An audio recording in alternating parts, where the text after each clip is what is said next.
Muita paz a todos que estão acompanhando o segundo encontro dos Amigos do Bem. Estamos dando continuidade a esta tarefa, onde reunimos vários palestrantes trazendo os seus estudos para todos nós. Nesse momento, estamos recebendo Regiane Planner, que mora em Viena, na Áustria, e está trazendo o tema Pedro e Paulo, caminhos para a autotransformação. Vamos fazer uma leitura de uma frase de Francisco Cândido Xavier. Em seguida, vamos fazer uma prece para que possamos, assim, aumentar mais ainda esse vínculo com os amigos espirituais, estreitar as vibrações. Todos carecemos de alguma coisa, porém, é indispensável convir que para receber é preciso dar. Então,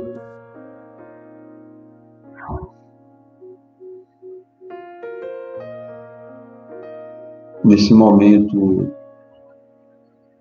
de plena harmonia, te agradecemos, Pai de infinita bondade, pela oportunidade da nossa irmã Regiane Planner estar conosco, trazendo a sua contribuição para o segundo encontro dos Amigos do Bem. Pedimos a tua permissão para que os amigos espirituais possam ampará-la nesse momento, trazer a inspiração, a intuição dos estudos que ela preparou para este momento, para todos nós. Que a tua paz permaneça conosco, permaneça no seu lar, permaneça em todos os lares, nos dois lados da vida. Que assim seja. Então, Regiane, gratidão por estar aqui conosco e deixamos com você a palavra. Quando você pedir o slide, eu coloco, certo? Ok. Então, muito obrigado pelo convite, querido amigo e queridos amigos da TV Chico Xavier.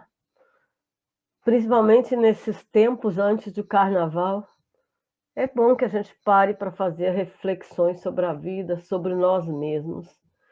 E nesse estudo que fizemos, um pouco diverso daquilo que normalmente abordamos, porque geralmente abordamos a ciência espírita, e desta vez estamos abordando de um outro enfoque a ciência espírita, né?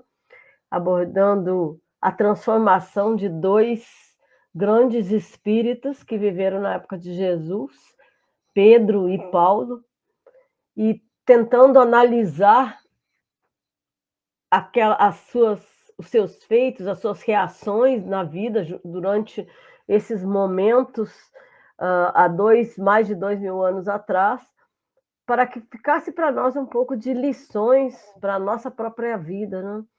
Lições de comportamento, de como nós andamos lentamente pela vida, vida com V maiúsculo, por essas vidas que já tivemos, tantas reencarnações que nem sabemos, como o espírito que somos caminha lentamente, porque ele luta consigo mesmo, ele luta contra as suas tendências comportamentais, emocionais, que vêm carregando consigo, às vezes, por milênios. E mesmo, vamos ver que mesmo espíritos nobres, né, como Pedro, a rocha, né?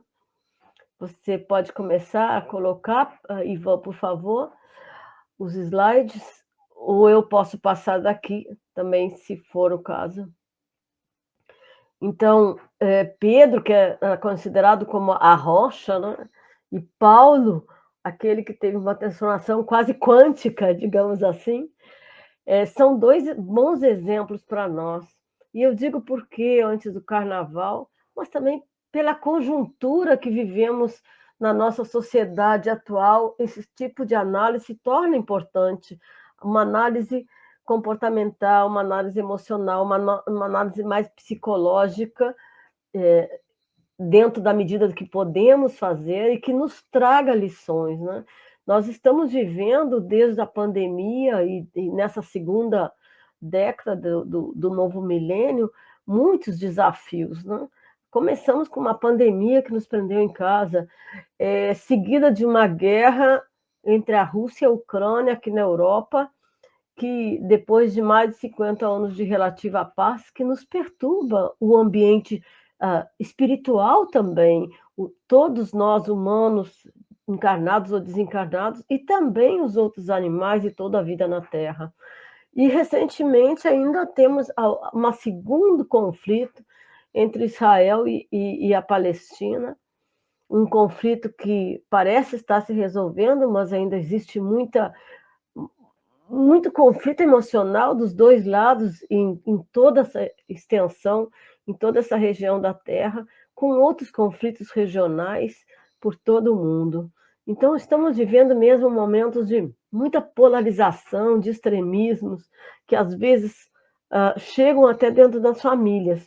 E o Carnaval, uma época chamada de alegria, mas uma época também perigosa, digamos assim, para nós, espíritas conscientes ou seres espirituais conscientes de que a vida na Terra é curta, né? E que devemos aproveitá-la para nos modificar, para nos tornar um pouco melhor, sabendo que é bom ter alegrias, mas também sabendo que muitas vezes os excessos nos trazem dores. Então, toda essa reflexão que vamos fazer aqui é para que a gente não se afogue nesse mar de informações desencontradas que a internet, que as notícias, as mídias sociais nos trazem, nem nas agressividades, nas inseguranças, nem tampouco nas alegrias desmesuradas e que são momentos fugazes que às vezes nos fazem a atos impensados. Então, nós que precisamos estar mais conscientes para que busquemos dentro de nós esse caminho, o caminho da autotransformação, o caminho do autodescobrimento, que muitos, como Paulo, como Pedro, já fizeram antes de nós, ou fizeram de uma outra forma e conseguiram atingir patamares espirituais, evolutivos, acima daquele que estamos nós vivendo no momento atual, né? Quem sabe? Não podemos dizer onde está Pedro. A Igreja Católica diz que ele está no portão de Deus julgando todos. Não é isso, é claro que não. É um espírito evoluído que continua buscando o bem e, com certeza, aplicando seus conhecimentos, a sua bondade para ajudar a humanidade, assim como Paulo, que nos deixa tantas lições escondidas no seu Evangelho.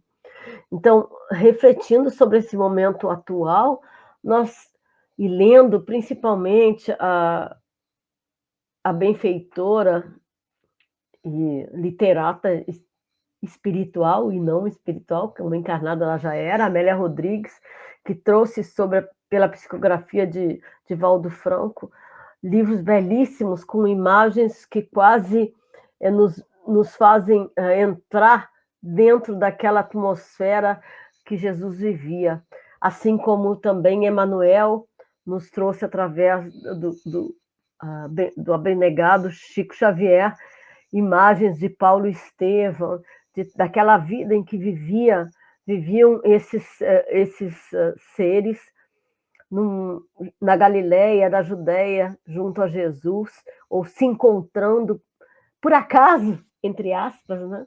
Mas já cada um com a sua missão de vida. Então, pensamos na importância de olhar esses dois personagens que se posicionaram antagonicamente em respeito a Jesus. Pedro, o apóstolo, foi o seguidor de Jesus da primeira hora, e Saulo era o judeu romano, que se revoltava, que brigava contra aquele judeu também, Jesus, não? que chegava e pregava e levava tantos amigos, tantos conhecidos dele, como nos conta Chico Xavier, Emmanuel, desculpe, na psicografia de Chico Xavier, e ele se revoltava com aquilo que estava acontecendo, porque era um judeu ortodoxo. Então, até que surge Paulo na estrada de Damasco, é todo um processo. Mas ambos, tanto Pedro como Paulo, eles foram confrontados com situações que lhes impunha introspecção. Ambos se autodescobriram e entenderam o sentido da existência, da sua existência naquele momento.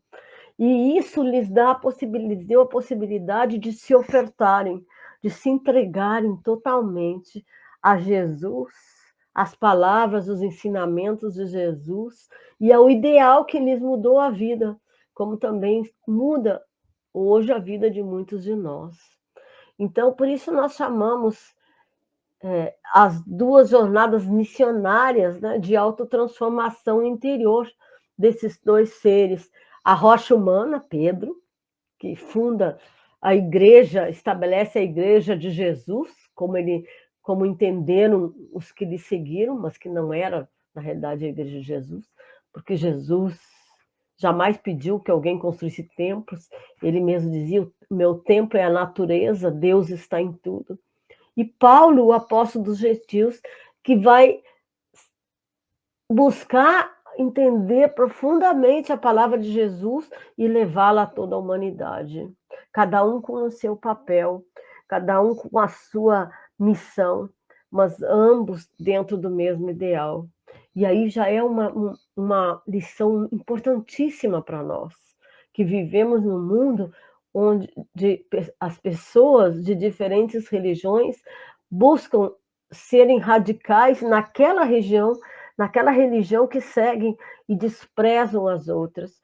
E lembrando de um outro artigo, de um artigo que escrevemos, que chamamos o meu, o teu, o nosso Deus, não existe deuses diferentes, existe um único Deus que é o mesmo para cada um de nós. Nós apenas olhamos com o nosso olhar diferenciado, o olhar da nossa própria evolução, patamar evolutivo. Então é isso que nós vamos fazer aqui agora, nesses poucos minutos, compartilhar com vocês ideias, análises que possam iluminar a vocês como nos iluminar um pouquinho mais nessas nossas lutas diárias que a vida nos faz viver, né? Então, Pedro, ele era, como diz a Amélia Rodrigues em Trigo de Deus, uma pessoa muito simples, né? Dizem que ele era casado, porque existe até uma menção no Evangelho, né? A cura da sogra de Jesus, então ele era casado. E também, como ressalta a Amélia Rodrigues em Trigo de Deus, na psicografia de Valdo Franco, ele era conhecido, era irmão de André, ambos eram pescadores, e Jesus os busca naquela condição de pescadores de peixes para se tornarem depois pescadores de almas. Então, como pescadores simples daquela região, as suas preocupações eram muito básicas, se restringiam a buscar o alimento para o dia a dia, a lutarem pela sobrevivência, não tinham grandes aspirações, como diz Amélia Rodrigues,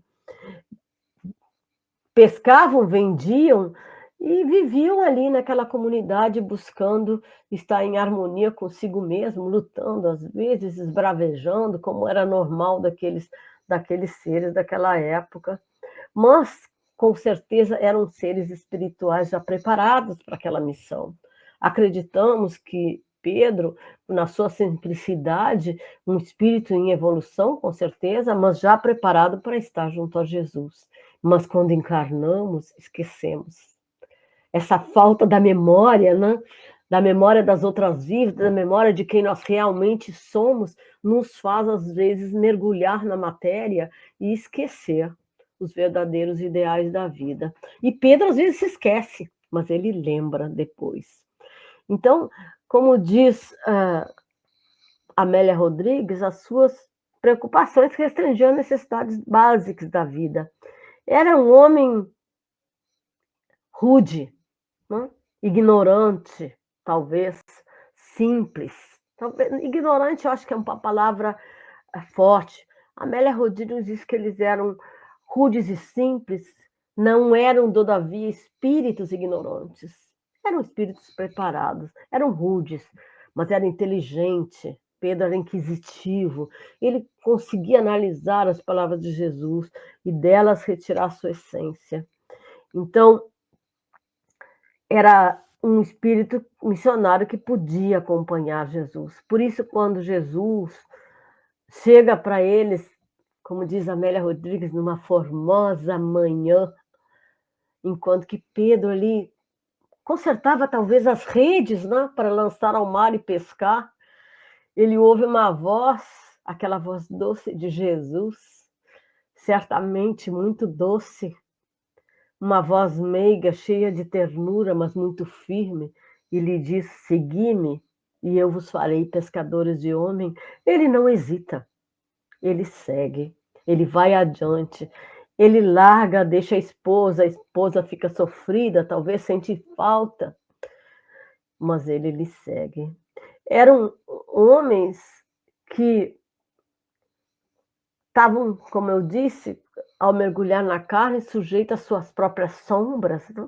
Aos seus próprios problemas, aos seus próprios comportamentos, tendências que traziam de outras encarnações, porque, como espírito, muitas vezes precisamos errar para que tenhamos a certeza de que aquilo não podemos mais fazer e mais tarde acertar aí com mais segurança. Os testes da vida de todas nós. Então, Pedro certamente era portador de fraquezas, oriundas dessa sua condição de encarnado na Terra, mas tinha essa vontade de transcender a si mesmo. Tinha necessidade de conhecer a verdade com V maiúsculo. Então, ele vai construindo a sua fé racionalmente, ao viver mais próximo a Jesus, né?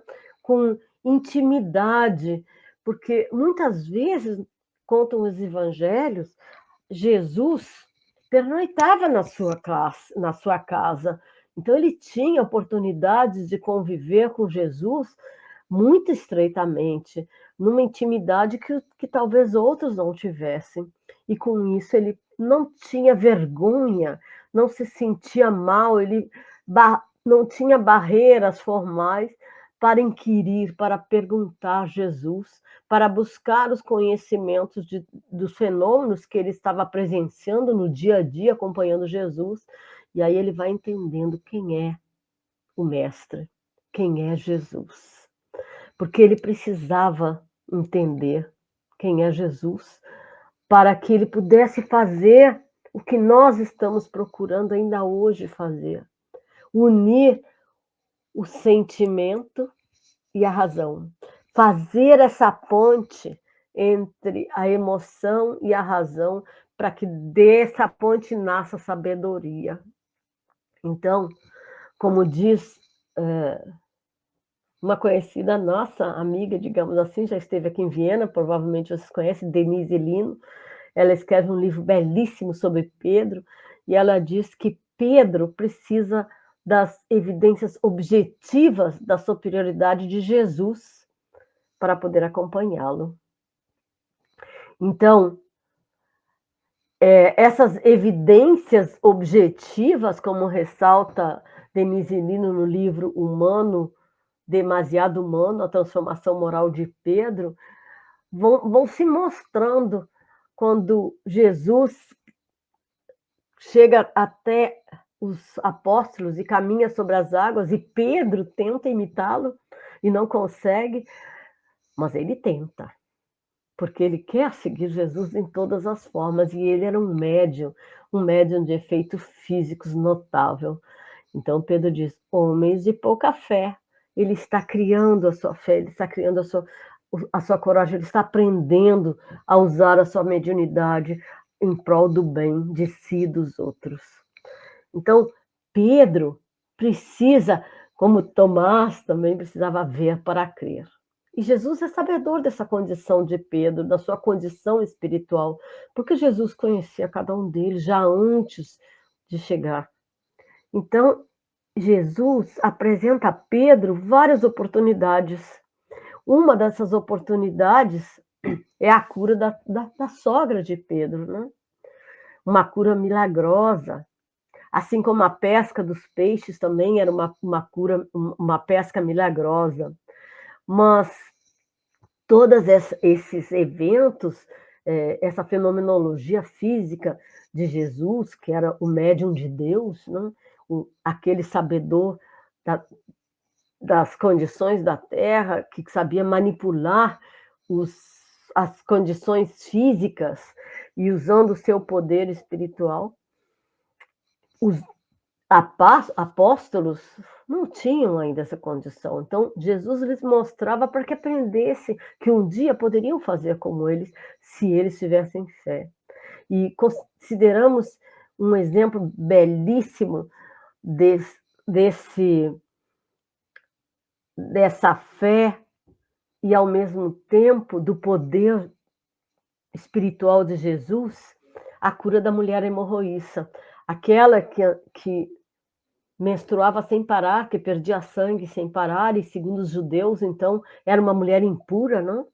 Vivia afastada de toda a comunidade. E quando ela lhe toca na ponta do manto, na ponta dos vestes, não se sabe como Jesus estava vestido realmente naquela época, mas quando ela lhe toca, Jesus sente que libera-se uma energia curadora liberta dele, ele diz: quem me tocou?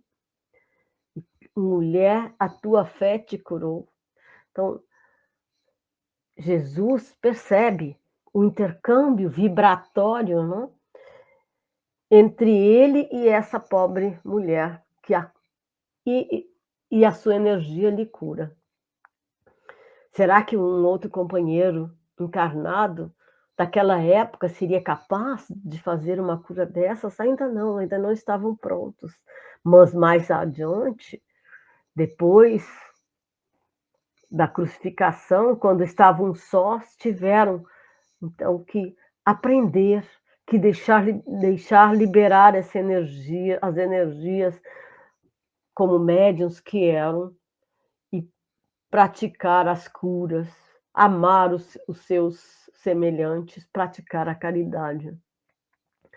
Então, Jesus nos mostra que tudo aquilo que interfere no nosso campo espiritual, no nosso campo mental, interfere também nas nossas emoções. Por isso que esse exemplo da mulher hemorroíça, ele pode ser analisado de vários aspectos. E Jesus, conhecedor do potencial de Pedro, vai como que gerenciando ou ensinando Pedro a gerenciar a sua mediunidade, a educar-se e a educar a sua mediunidade ao longo da caminhada que ele faz ao lado de Jesus. Ele aproveita para observar cada um dos fenômenos mediúnicos e extranormais que Jesus pratica para aprender sobre os fenômenos e para aprender sobre as leis divinas. Então, quando ele caminha sobre as águas, ele se arroja e vai caminhar também. E assim, quando ele cura a filha de Jairo, ele também quer curar. E quando ele cura a própria sogra, ele também observa Jesus curando a sogra.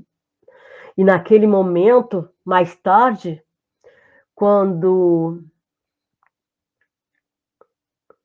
Jesus pergunta quem sou, e vira para Pedro e diz: e tu, quem dizes que eu sou?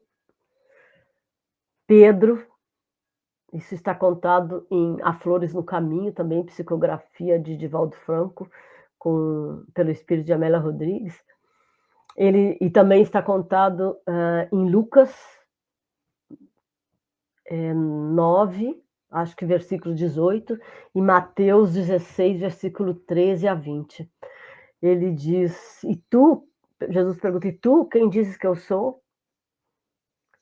E o Pedro, aquele Pedro humilde, mas forte, como uma pedra mesmo, né? Ele diz, tu és o Cristo, o Filho do Deus vivo, aquele que todos esperamos. A mais bela confissão de fé que já vimos. Então, assim, Pedro constrói a sua certeza, a sua fé racional de que o Mestre, o Cristo Jesus, era o enviado do Senhor. Ele constrói uma fé aos poucos, paulatinamente, passo a passo, assim como nós hoje estamos também, passo a passo, construindo a nossa transformação interior, diluindo as sombras das emoções desencontradas, dos erros, dos desacertos que fizemos em encarnações passadas, que nem gostamos de pensar, digamos assim, né? Porque quem quer pensar o que foi há 1500 anos atrás, quando o mundo ainda era muito mais selvagem, se hoje reagimos com pequenas agressões que recebemos. Então, nós também, como Pedro, precisamos construir a nossa fé, a certeza da imortalidade da alma, a certeza de que vamos conseguir um dia estar junto ao Mestre, junto a Deus Pai. Então, é isso que Pedro faz, ele busca conhecer a si mesmo através do amor. Então, ele nos deixa lições, não? de amor, de paz em cada momento. Como diz Amélia Rodrigues, em várias passagens, ela chama Pedro de o discípulo abnegado, o discípulo renovado de Jesus, o pescador de almas, o apóstolo honesto e firme, o apóstolo abnegado. Tudo isso nós vamos encontrar também na análise de Denise Lino, no seu livro Humano Demasiado Humano. Desculpe. Então, somente, como dizemos, uma dedicação integral a Jesus poderia dar sustentação moral a essas palavras que estão escritas em 1 Pedro, o amor cobre uma multidão de pecados, que Pedro nos ensina. Porque Pedro já havia inquirido a Jesus quantas vezes devemos perdoar. Então, ele, quando deixa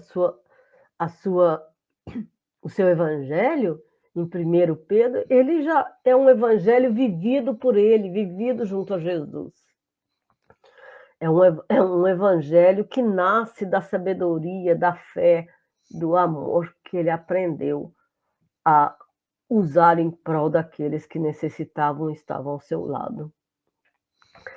Então, é uma vida toda em contato com Jesus. E quando Jesus lhe pede para erguer a sua igreja, para apacentar as suas ovelhas, como diz João,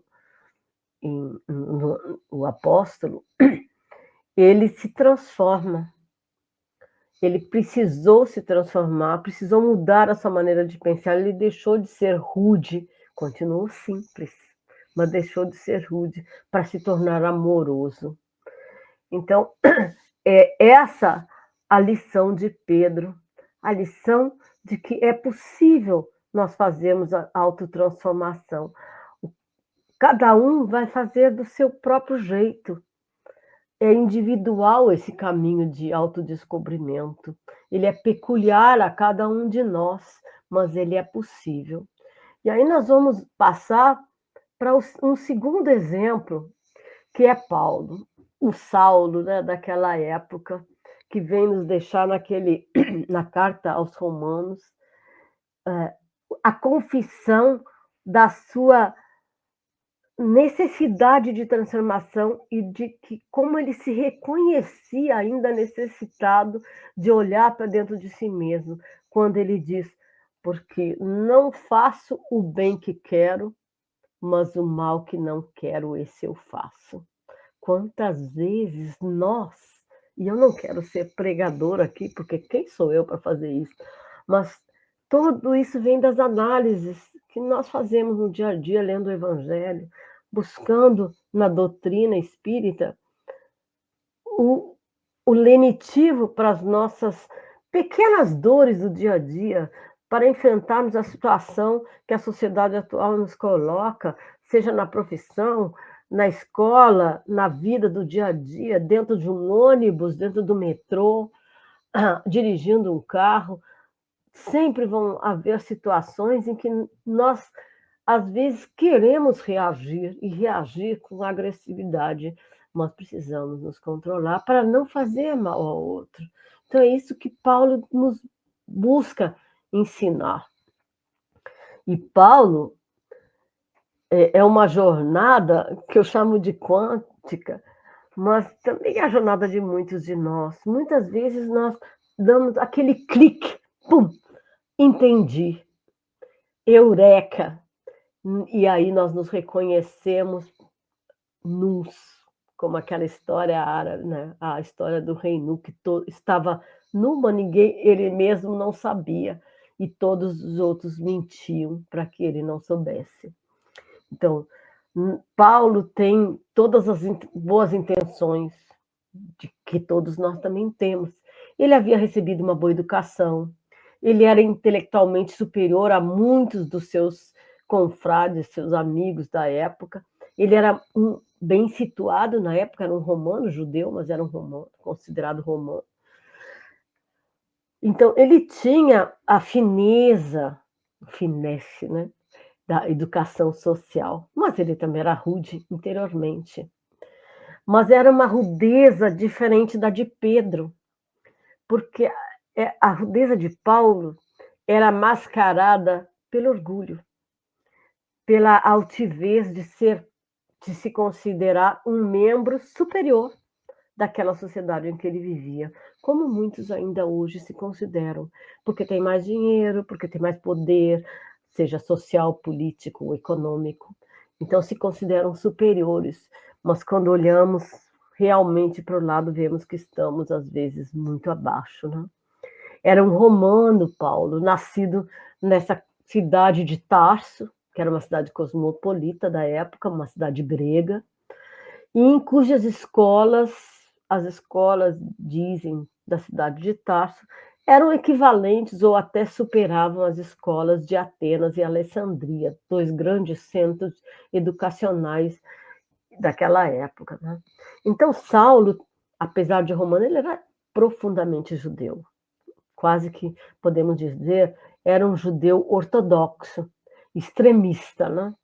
Ele seguia ali, os preceitos religiosos, seguia tudo ao pé da linha, como dizemos em português, né? Ele tinha um mestre, que era um mestre querido, era Gamaliel. Gamaliel era filho de um grande rabi chamado Hilel, né? Que havia estabelecido os 3 princípios básicos da vida. Para Hilel, os 3 princípios eram o amor ao próximo, a paz e o reconhecimento da lei. Isso quem diz, quem nos ensina é Hermínio Miranda, que admiramos, o brasileiro, pesquisador, escritor, espírita, que ele escreve em As Marcas de Cristo, e quando ele faz uma análise sobre Saulo, Paulo e a transforma a vida desse ser que se transforma ao ver a luz de Jesus. Então, Hilel e Gamaliel eram judeus, mas eles já tinham uma linha de pensamento muito semelhante ao pensamento de Jesus. Então, Jesus chega entre os judeus porque já havia uma, como diria na minha porção, uma massa crítica, quer dizer, ou se nós pensamos num bolo de cozinha, um levedo fermentando para fazer um bom pão, para que pudesse crescer a palavra de Jesus, a palavra de amor e de perdão, de caridade no seio dos judeus. Então, é importante esse conhecimento de Saulo com Gamaliel e Hilel, porque é Gamaliel que depois de Saulo se tornar Paulo, vai lhes ensinar, vai ajudar Saulo a encontrar e se tornar Paulo. Porque a transformação, ela não é tão instantânea como pensávamos. Saulo precisa ir ao deserto e mirar dentro de si mesmo, meditar, orar, para que dele saísse Paulo. Como todos nós também precisamos orar e meditar para que dentro de nós saia voando, da lagarta se transforme a borboleta, que vai voar e vai se transformar. Então, o Saulo, o jovem Saulo, ele vive ali dentro da cultura da sua comunidade, né? Seguindo os preceitos judeus. Por isso, ele, apesar de ser um romano, de ser um soldado romano, de um ranking mais alto, ele também esperava o Messias libertador do povo judeu do jugo romano, politicamente, não espiritualmente. Esse era o grande problema de todos eles.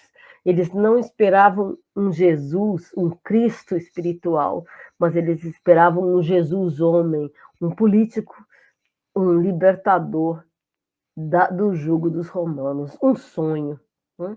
Quando, na realidade, Jesus vem nos libertar das nossas amarras interiores, vem nos libertar para a luz. Então, como Saulo, as suas ações são violentas. Também nas palavras ele é enérgico, ele mostra que ele tem uma personalidade muito forte, lutadora. Quer dizer, ele era, Saulo, um espírito preparado para a sua missão. Uma missão que, como Saulo, ele não sabe qual é.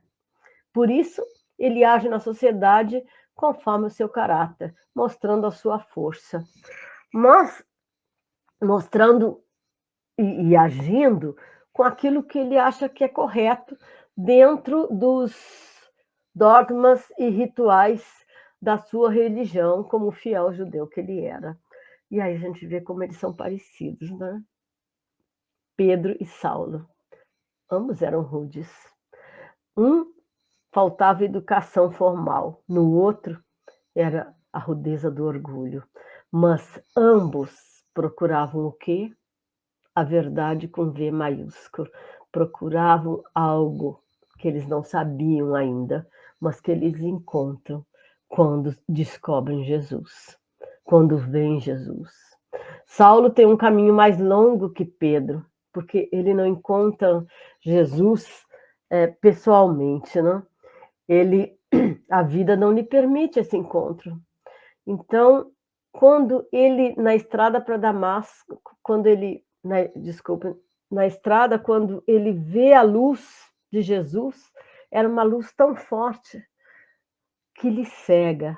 Aqui também nós podemos ver que também tem um simbolismo essa luz que emana de Jesus e que cega Saulo para que ele se torne Paulo.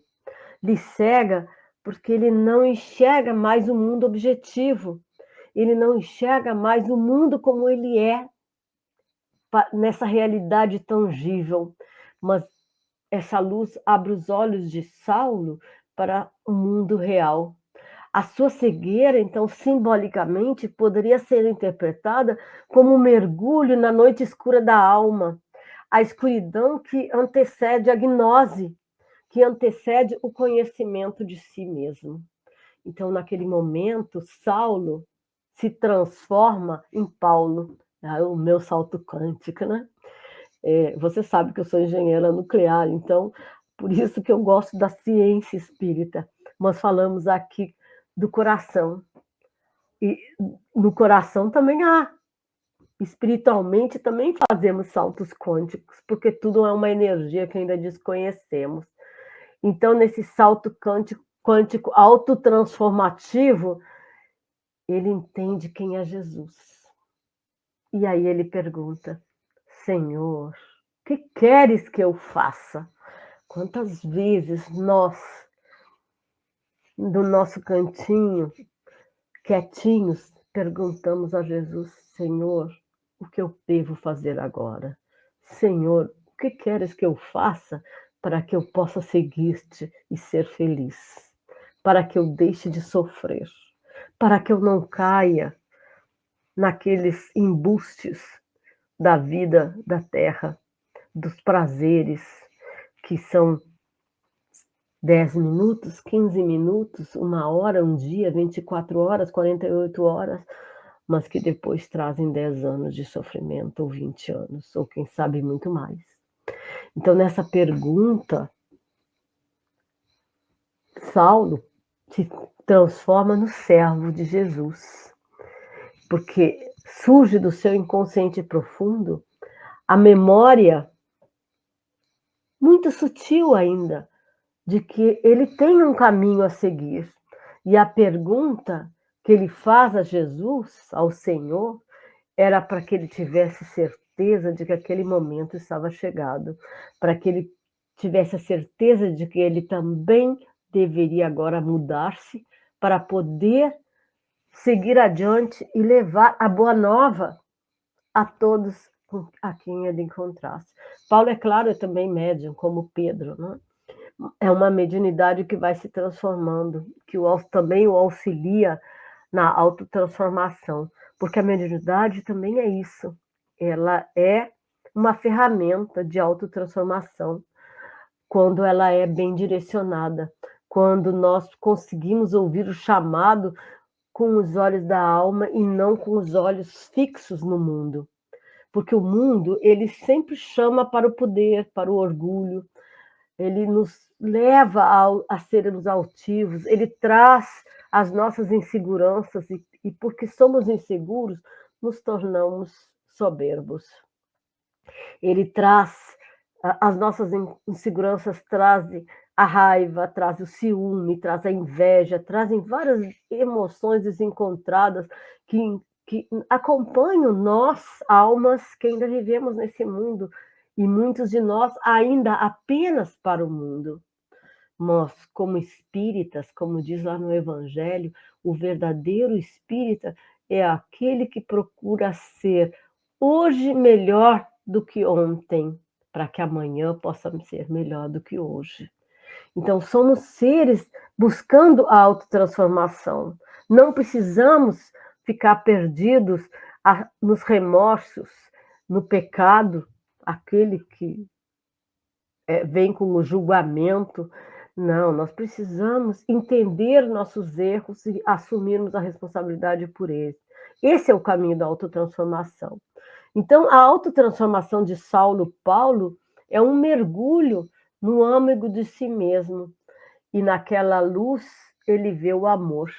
E vê a imensidão do amor divino, do amor do Cristo. E é interessante que naquele momento ele está só, como estamos sempre sós no momento da autotransformação. Porque os amigos lhe abandonam numa hospedaria, cego, e na solidão, ele só pode fazer o quê? Refletir sobre si mesmo e sobre o mundo. Então, mas ele precisa, depois de um certo tempo, voltar ao mundo, voltar à realidade objetiva. E é aí que ele recebe a visita daquele que ele perseguia, Ananias. E Ananias vem com uma mensagem de Jesus, porque foi Jesus que enviou Ananias para encontrar Paulo. E Paulo diz, mas eu que te perseguia e você veio me encontrar?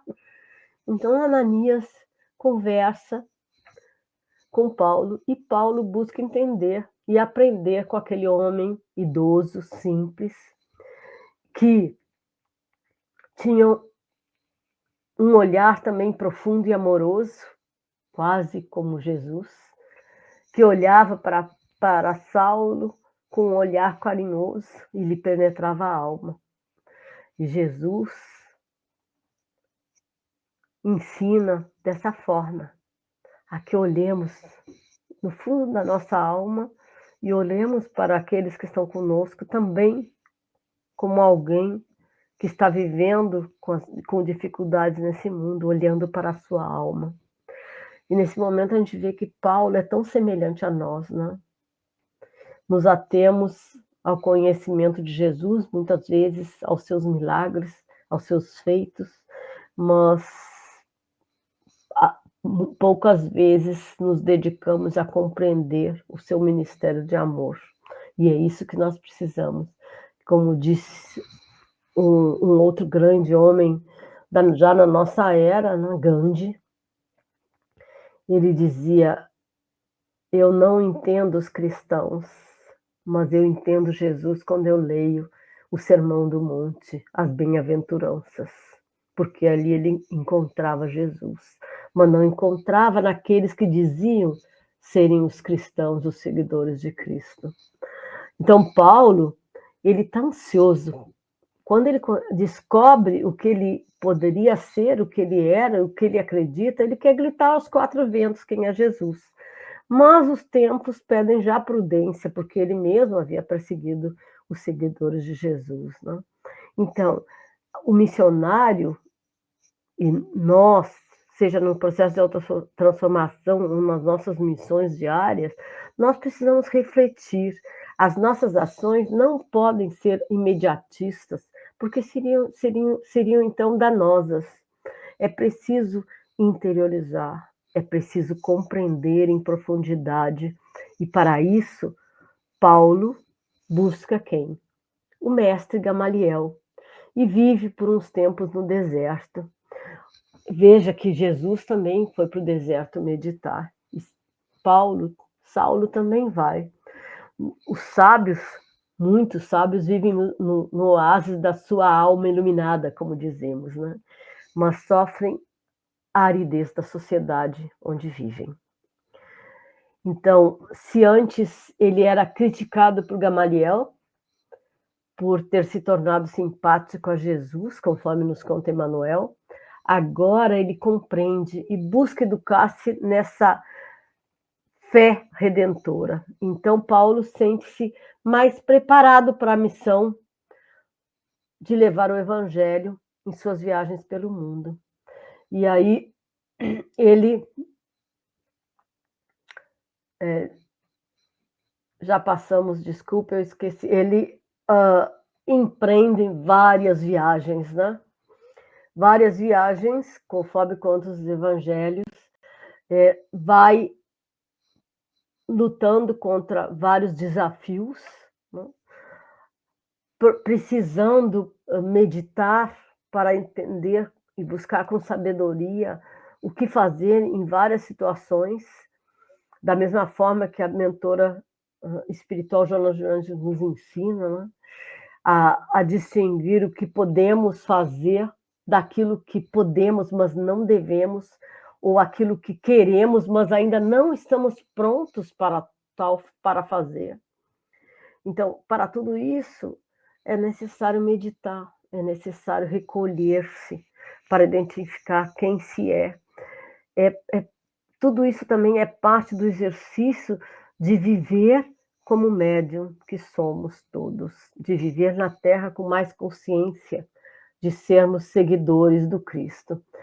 Então, Paulo, ele faz várias viagens missionárias. Segundo os evangelhos, 4 viagens missionárias. Ele se encontra com Pedro e com Tiago em Jerusalém, e ele desencarna em 64 depois de Cristo, morto por aqueles com quem ele conviveu, pelas legiões romanas, nas perseguições aos cristãos instauradas por Nero depois do grande incêndio de Roma. Então, Paulo, ele vem nos deixar um exemplo de fé fervorosa, porque ele já não conheceu Jesus, não conheceu o homem, ele conhece o Jesus Cristo. E dessa sua fé, dessa sua união racional, do racional com o amor, ele, que era passional, enérgico, ativo, corajoso e também capaz de ideias elevadas e poéticas, como eu li num slide da TV Mundo Maior.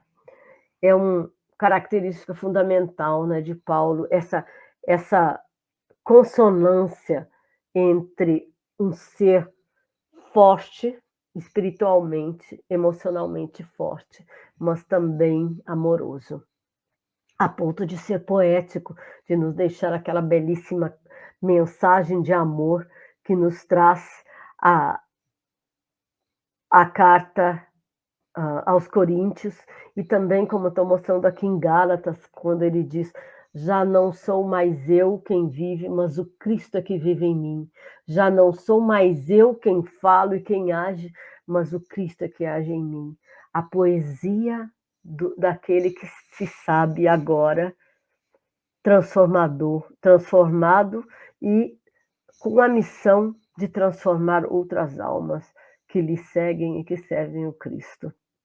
Então, Paulo, agora não mais Saulo, ele nos ensina a olhar Jesus e a caminhar pelas águas turbulentas da nossa alma em evolução, com fé na vida e com aquelas ferramentas estas que já adquirimos nas nossas jornadas pregressas, em outras encarnações e nessa encarnação, agindo com a inteligência que já temos, com a mediunidade que aos poucos vamos desenvolvendo e educando, mas acima de tudo sendo servos de Cristo, quer dizer, amando.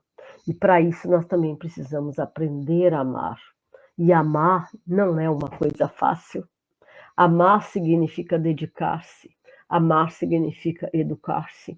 Amar significa ver o outro como nós vemos a nós mesmos. Como Jesus nos disse naquela sua máxima, amar o próximo como a si mesmo. Amar a si mesmo e amar o próximo como a si mesmo. São máximas de Jesus que ele deixou palavras simples para que gravássemos no fundo da nossa alma e para que possamos vivê-las. Então, Paulo nos deixa ensinamentos nos seus evangelhos, nas suas cartas, que mostram a moral e a psicologia profunda do Evangelho de Jesus. E ele também traz os ensinamentos espíritas. Ele reconhece o espírito imortal, ele reconhece o perispírito, ele chama de corpo espiritual, desculpem o erro na grafia. Ele reconhece a existência, a comunicabilidade dos espíritos, ele reconhece a reencarnação, ele reconhece os principais conceitos do espiritismo. E nós podemos ver tudo isso se tivéssemos um pouco mais tempo e, quem sabe, em outra oportunidade, porque tudo isso está nos seus evangelhos.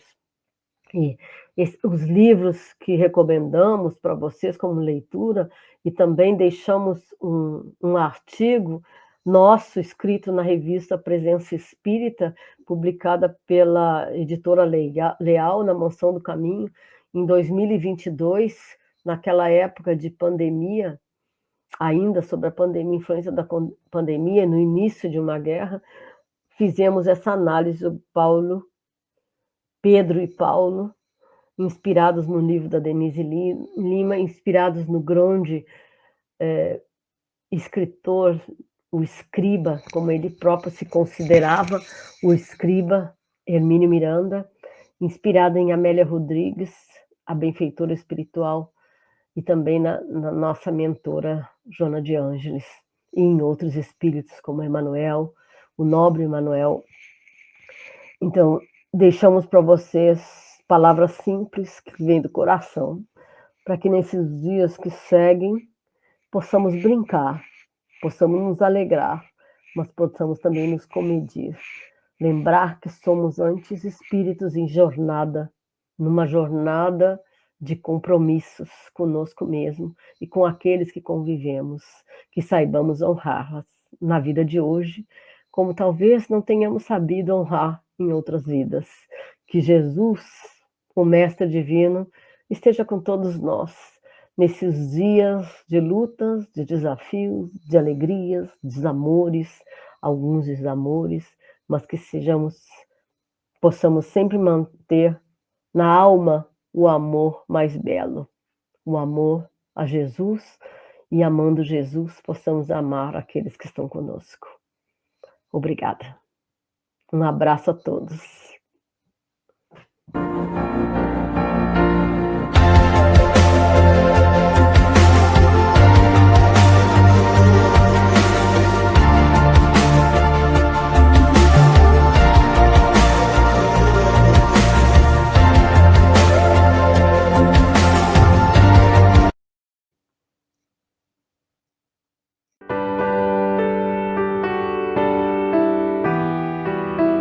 Participe do segundo encontro dos Amigos do Bem da TV Chico Xavier, de 17 a 28 de fevereiro e 1º a 3 de março de 2025, com o tema central Espiritismo hoje e para o planeta de regeneração, Caminho sem volta, com participação de palestrantes nacionais e internacionais, evento online gratuito com transmissão ao vivo pelo YouTube da TV Chico Xavier.